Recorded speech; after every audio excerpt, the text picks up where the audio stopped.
and the other person is going to open up, and you guys are going to have a Your love session. is We've given you a couple of like radiant diamonds bursting inside us. Ladies, good morning. Happy Monday. Welcome to Weekly One with Christin Crosby, where it is my passion to equip and empower you to lead in love better right where you are so that you can be a catalyst for Christ. Guys, right now in this series, we are talking about how to have a critical conversation, a conversation where the emotions are high, your opinion might be different than the other person's opinion, and there's a lot on the line. These are conversations that we often don't have, or we attempt to have them and they don't go well. And this happens because we've never been taught how. So in this series, you guys, I'm so passionate about this because I'm equipping you on how to have these conversations better. Up to this point, we have been primarily focusing on things specifically related to you that I want you to do in these conversations.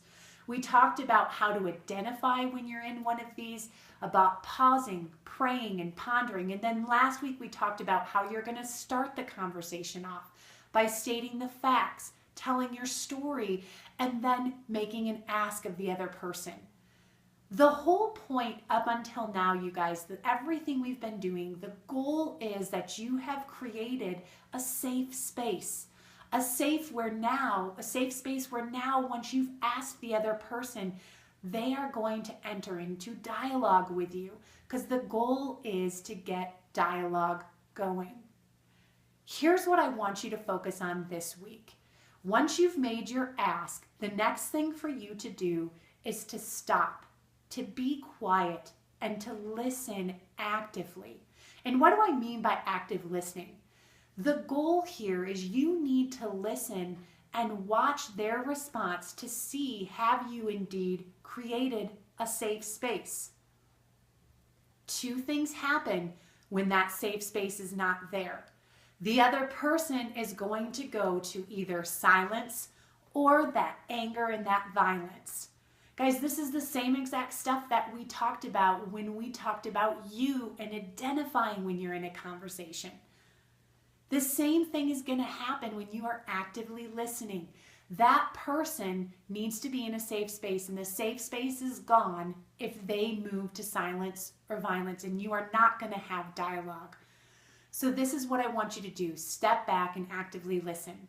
This week, I'm going to challenge you to be bold, and I want you to go back, watch Weekly One number 6, and think about how you wrote down those physical characteristics that identified with yourself if you were a silent or a violent person. So what things did you notice in yourself?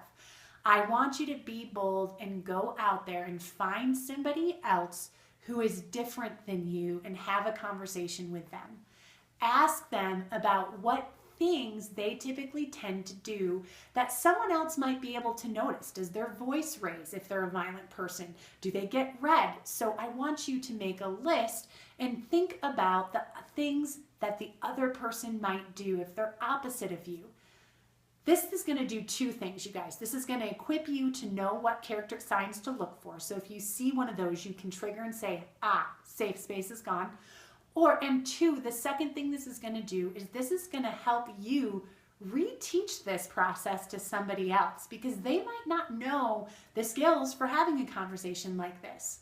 And I love that concept of reteaching this to somebody else, because this is going to help you learn it better. When you start to teach it, you have to know the material more.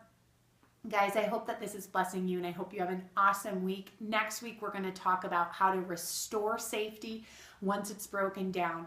Have a great week, and we'll see you back here. Bye. God of